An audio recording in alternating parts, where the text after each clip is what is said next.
पहली बार शायद मुझे बॉयज कम दिख रहे हैं या दिख ही नहीं रहे हैं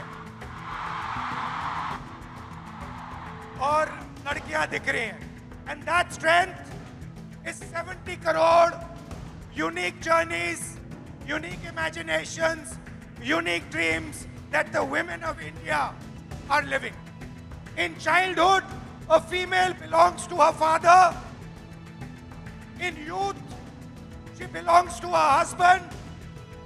When her lord is dead, she belongs to her sons.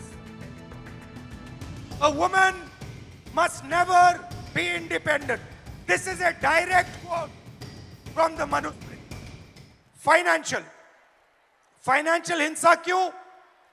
क्योंकि अगर आप एक महिला हो, एवरेज हिंदुस्तान की महिला को हर साल सेफ्टी पे 17,500 रुपए एक्स्ट्रा खर्च करने पड़ते हैं। ज्यादा कितना ज्यादा? इसका डबल।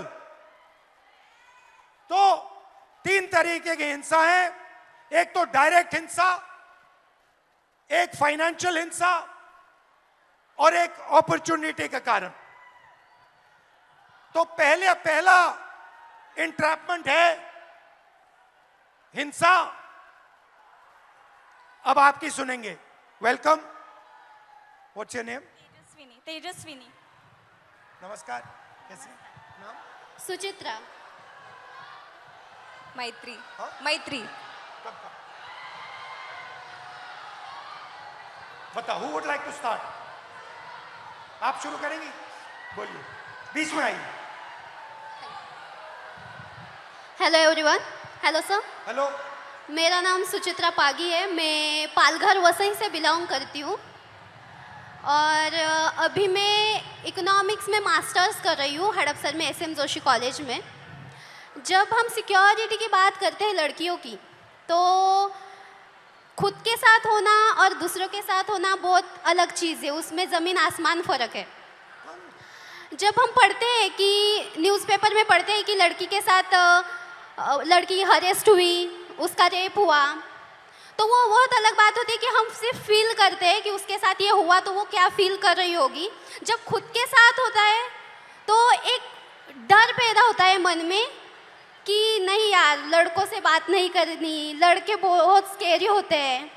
तो मेरी 15 साल पुरानी एक स्टोरी है। जब मैं 13 ईयर की थी, सिर्फ 8वीं कक्षा में थी, तो क्या हुआ, मैं 5 किलोमीटर गांव से दूर स्कूल में चल के जाती थी और उस टाइम गाड़ी वगैरह ऐसा कोई फैसिलिटी ज़्यादा नहीं थी।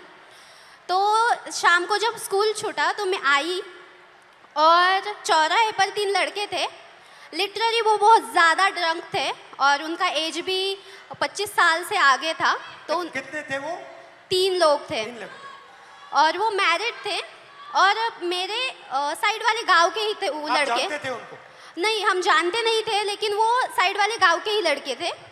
तो क्या हुआ, उन लोगों ने हमें घेरा, मैं और मेरी दोस्त थी, और उन्होंने हमें छेड़ा।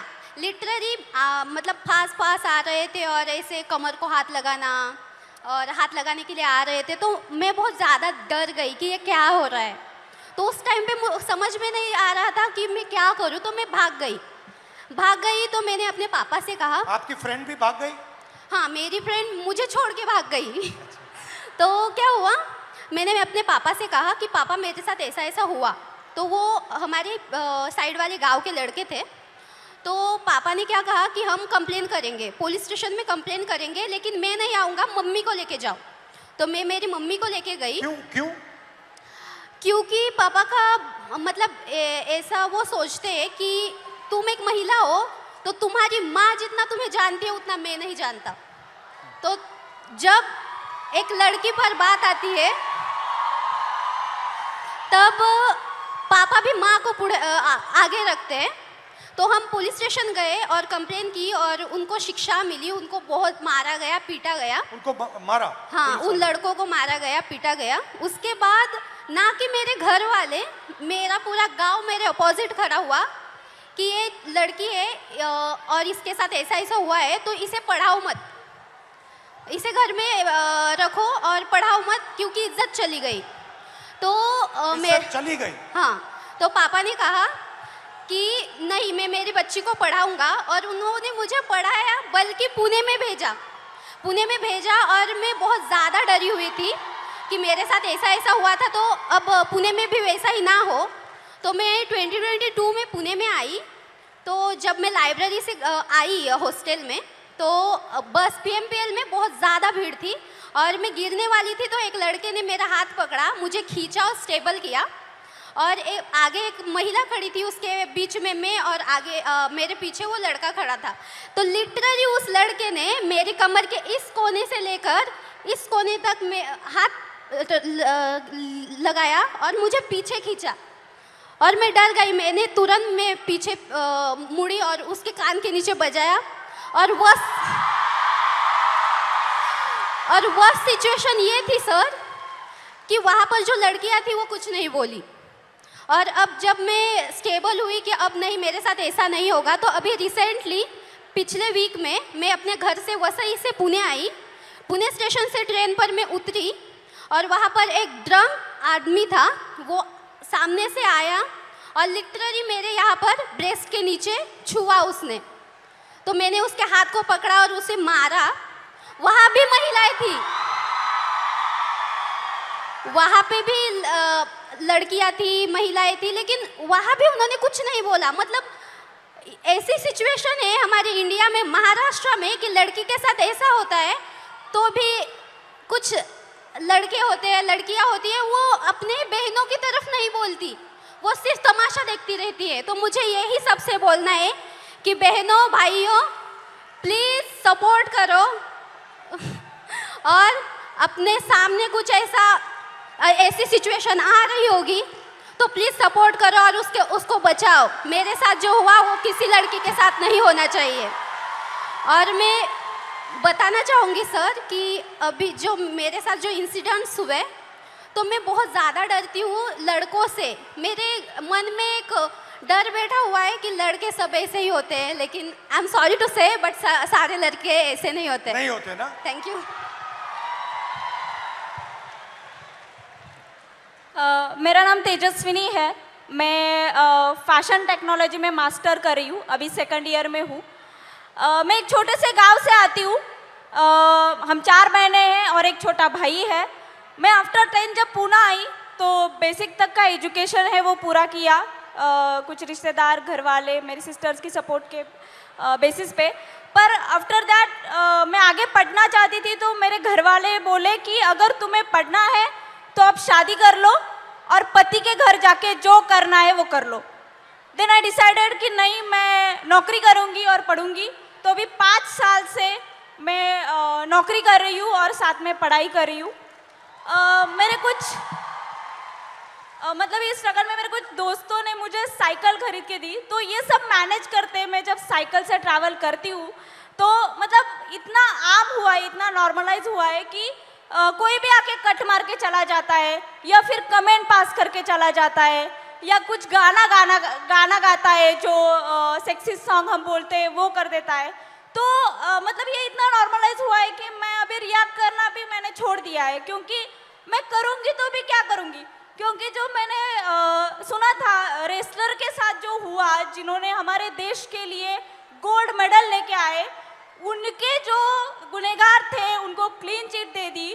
तो मैं तो एक सामान्य घर की लड़की हूँ जिसको ठीक से सपोर्ट भी नहीं है। और मुझे और एक बात कहनी है, क्योंकि मैं जैसे मैंने कहा गांव से आती हूँ, तो मैंने अपने 10th तक की जो एजुकेशन है वो गवर्नमेंट स्कूल्स में की है, जो कि अभी 90,000 के ऊपर स्कूल बंद हुए हैं। और मेरी सारी बहुत सारी लड़कियां हैं जो वही स्कूल में पढ़ती है, और उनका अभी वहाँ पढ़ना बहुत मुश्किल हो जाएगा, क्योंकि कौन सी भी माँ अपनी छोटी सी बच्ची को 10 किलोमीटर आगे नहीं भेजेगी। मेरा 10th तक का हुआ तो मैं यहाँ तक आ गई, पर पता नहीं जिनके स्कूल बंद हुए हैं उनका क्या होगा। तो मेरी बस इतना ही कहना है। Hi, my name is Maitri. I am currently a psychology student studying in Pune University, and I travel by daily commute by public transportation literally almost every single day, and I feel like safety is becoming a very big concern because you are, I leave early and return late, home late. So it becomes a very, What time? What time? I you leave leave and what time? around 8 a.m. and I come home around 9:30 p.m. That is very late for where I live. Yeah. So I feel I coming from an urban city is very probably, I don't have to give up my education because of my safety. But the girls from the rural area region have to, their parents prefer that if they have to send their female children out to study because villages don't really have schools for higher education. They prefer their son goes outside instead of their daughters because it is really safe. And I feel if education, the access to education has to become so difficult, I think it is becoming a barrier for education. Why do you think this mindset, ये जो mindset है कि बेटे को educate करना है, बेटी को educate नहीं करना है, बेटा जॉब कर सकता है, बेटी को जॉब नहीं करना है, ये mindset आता कहाँ से? I think the social norms created around कि लड़के कमा के खिला देंगे माँ बाप को, लड़कियों को तो शादी करके जाना है, तो लड़की का करेंगे क्या? Okay, thank you. Thank you. Thank you. Thank you. तो नेक्स्ट, अभी हमने आपको हिंसा की बात की, अब कंट्रोल की बात करते हैं. लड़की बहुत मॉडर्न हो गई है.